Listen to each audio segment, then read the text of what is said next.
तामीर होने की जरूरत है। जो मैं पहले पॉइंट पे आपको बता रहा था कि जब खुदावंद आप पे पास जाता है वो आपको रिकंस्ट्रक्ट करता है, नए सिरे से आपको तरतीब देता है।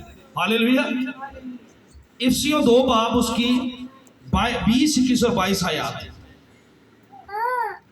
इफिसियों 2 बाब 20, 21, 22 आयत में लिखा है, और रसूलों और नबियों की नियों पर जिसके कोने के सिरे का पत्थर खुद मसीह यीशु है तामीर किए गए हो, उसी में हर एक इमारत मिल मिलाकर खुदावंद में एक पाक मक़दस बन जाता है, और तुम भी उसमें बाहम तामीर किए जाते हो ताकि रूह में खुदा का मस्कन हो।